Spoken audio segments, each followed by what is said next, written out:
Hi everyone. If you're new to this channel, I hope that you hit the subscribe button down below and the little bell notification so you can get updates when I do new videos. If you're not new, hi and welcome back. I've had a lot of friends over the last couple of weeks ask me if today is the right time to buy, today being any day that the market's up. Last week what we were seeing was the market would go down 1,000 points and the very next day it would go up 1,000 points. And my friends were thinking, oh, I missed my chance. A week ago, 2 weeks ago, this virus wasn't, it was a big deal, but it wasn't the end of the world. Now it seems like it might be the end of the world. Not really, but it's going to get so much worse before it gets better. And my friends have been asking, should I buy today? Should I buy today? And, a few weeks ago, if the market had gone down 3,000 points in a day, I might have said, in fact, I did say, go in, start buying a little here. Maybe you won't be buying 100 shares all at once, but you could start small. And that's what I was saying a week ago. Things have changed. And I think it's because we don't really, if I'm looking at my screen, it's because it's 10:30 in the morning and I'm still trading. So I want to keep an eye on things. I should probably film this video later, but I'm not going to. Things have changed, and I don't think we're understanding how bad it's really going to get yet. My friend told me that her brother got laid off yesterday, and I was like, what, already? Like, this, we're like 2 weeks into this thing. How is he getting laid off already? And she said, well, he works in a, hold on, I think I'm a little bit uneven here.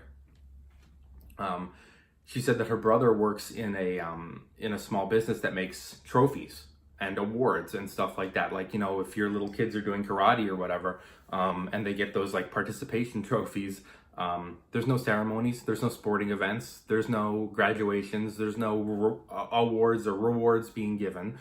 And so they fired him. They fired him and they fired everyone else on the team. And, what about those workers? What happens to them, let alone what happens to the business? Does the owner have enough money in savings to carry through 6 months? Can he pay rent for 6 months on a shop that's making no money? Or is he just going to board up his shop and close down? And we don't think about that. We don't take those guys into consideration. Are they prepared for this? And the answer is no, of course not. And all you need to know about that is this is America. And we're notoriously underprepared for things like this. That's what's so sad. We're so underprepared for this. And you might say, hey man, now is the wrong time to have this conversation. But I think now is the perfect time to have this conversation. We live notoriously in excess. Excess is our brand. That's what we do so well. When things are good, we live lavishly. We buy things we can't afford. We have things we can't afford. We have too much. And that's part of our problem. In 2008, before the housing bubble, people who were hourly wage workers were able to go into the banks and take loans to buy $1 million houses. They couldn't afford that.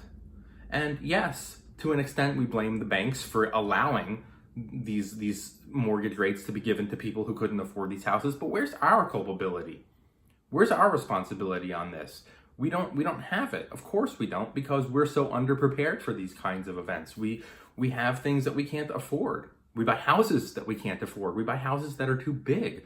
We have cars that we buy to increase our own sense of self-importance and self-worth, but we can't afford those cars. And we have kids. We have kids that we can't afford. We have 3 kids when we should have had only 1 or even 0. And that's never more evident than it is right now. When you turn on the news this week and they're talking about the schools are closed for 2 weeks, maybe the schools are closed for a year. The thing we're talking about isn't, oh, those poor kids are going to miss out on all that learning. What we say is, how are those kids going to eat? So many of those kids rely on school for breakfast and lunch. And those are their only 2 meals of the day. They don't have dinner. Their parents can't afford it. It's startling to me. It's startling to me. Why are we having kids we can't afford? because this is America and we don't plan for these things. And the fact that we don't plan is also never more evident than the last week, these run at the grocery stores. Have you seen the news? I mean, I saw some like BuzzFeed article yesterday of like 22 things people buy during a crisis that they shouldn't be buying. And there was a guy who had 22 gallons of milk in his cart. Milk expired. Like, he knows that, right? Like, he knows milk expired. What are you doing with 22 gallons of milk? We panic. We don't think. When we get scared, we don't think. We're so underprepared that we make a run on the grocery stores to buy toilet paper and milk and water. Like, guys, we watch too many movies. The end of the world is not happening over this. But we get scared because we are underprepared. That's why the average American only has $400 in savings. That's it, $400. That's it. That doesn't get you through a month of groceries if you have a family, let alone an economic crisis like we might be heading into. 3 months, 4 months, a year, we don't know. And so, on the one hand, we are partially to blame for this because we live in such excess. We have, when it comes down to like, you have a little extra money, are you going to go and buy that Kate Spade purse or, that like really expensive watch that you can't afford? Guilty, even me. Or are you going to take that money and put it into savings or into paying off your debt? A lot of us, we go to college and we major in liberal arts and then we end up working at Starbucks, but we have this massive debt. Like, why are we doing this? We need to think a little bit better. We need to skip the expensive cars or the Kate Spade bags or the expensive watches. But we can't. That's all we know. And then when something like this happens, we're so underprepared. And yeah, on the one hand, we make some bad decisions. We have 3 kids when we should have 1 or 0. On the other hand, when we see these tax breaks going to the millionaires and billionaires, Amazon paying 0 in federal income taxes, people paying the bare minimum when the CEOs and executives are taking these massive bonuses, that's wrong too. The problem is when the economy crumbles like we're about to see, the CEOs are fine. They ride the storm because they have the money hoarded and they haven't been paying us. We aren't being paid a living wage. So even if we live below our means, even if we don't live to excess, it's still hard to get ahead because the school is so expensive, the jobs aren't there, the income isn't there. We aren't making the money that we should be making. So when economies crumble, we're the ones who get stuck holding the bag. We're the ones who get screwed. And when you factor in stuff like insurance, a lot of people just assume that because I trade stocks that I'm like a millionaire or something, and I'm really not. The reality is, in DC where I live, the minimum wage is $14 an hour, so it's about $115 a day. My trades, I do about $200 on a trade if I'm lucky, and so I'm just ahead. I'm just ahead of where I'd be if I was working at McDonald's. And for example, my insurance is $4,000 for the year. My deductible is $10,000. That means in order for my insurance to be worth my investment, I have to spend $14,000 before it even begins to cover anything. If I get hit by a bus or I have cancer or something horrible happens, I have to spend I have to have that $14,000 to spend in order to start getting coverage. Otherwise, I get hit with debt. It's outrageous in this company that this kind of thing is happening. So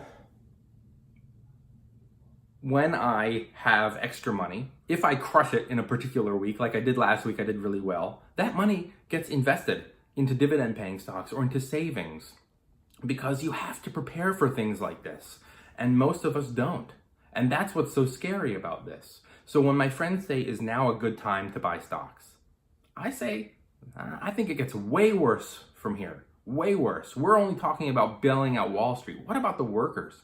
What about the hourly people? They're going to be fucked over this. That's the real concern. The small businesses, the waiters, the bartenders, the baristas, the people who work at McDonald's. McDonald's is going to cut jobs. Corporations are going to cut jobs. They're going to close factories. Why not? Right? Save money. but it's going to affect us, and that's the problem. And so I see this getting way worse. When you want to buy stocks, and you should, there's going to come a point where it gets really nasty, and it's going to seem almost terrible to be giggling over how excited we are about the low price of stocks. But that's when you want to buy. So start setting aside some money, because we're going to get to that point. And hopefully it's in a couple of months and not in a couple of years. I would hate to imagine that this thing drags out for a very long time, but I do see it getting worse. So I hope that this video didn't depress you too much. If you liked it, please like, please subscribe, and have a good day. Thanks for watching.